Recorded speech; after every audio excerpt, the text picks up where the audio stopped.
We're spending about 3 hours a day now harvesting greens for the goats. You can see here that this oak branch coming out here is extending way out here. It could easily be pruned up there. Today I've been pruning at a lower level within reach, but next time I'll prune some of the upper ones. It's the third dimension, folks. We're feeding goats with the third dimension. Most people think of livestock as being fed with two dimensions, you know, X and Y, area, grass, things that grow up within reach. They think grazing, and maybe if they think about goats, think hard enough, they'll understand that they browse, and they may browse up to a certain browse line. You can see they haven't cut into this very much here. We got plenty of land for the goats to browse and graze and forage. But since we don't have the fencing complete, they can't be here. They have to be penned into small areas, and it's a shame. It's a crying shame, but we've been fighting to get fence money here now for 4 years. So I cut some of the swamp tie here today, just a few of them up here. You can see more of them sticking out here. Well, these things grow. These are one of the best forage plants for goats. Swamp tie. It's in flower right now, forming seed. This is a wonderful forage plant.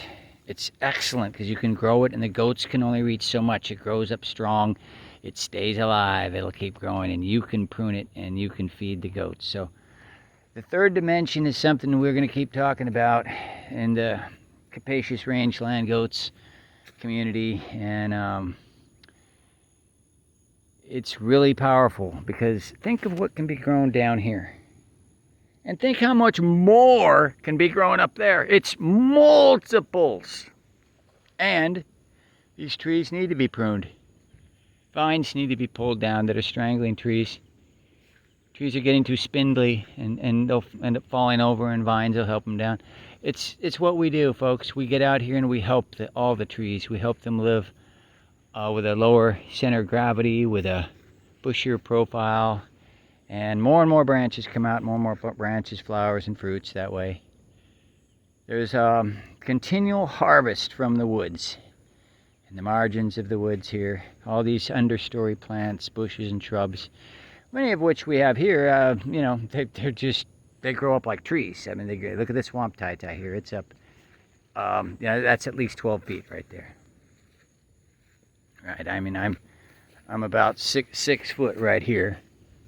Backing up here, looking, see, I got 12, you know, 15 foot up there. So, there's plenty of forage for the goats, folks, plenty. But it's work, it's hard work. Human beings need to go cut it and bring it down. Even when you do have goats better fenced and able to browse around here and all, still, we're out here pruning this. Human beings need to be involved. They need to be in there with the goats, out there harvesting the greens. And there's other operations, raking up those leaves that are down there in the woods.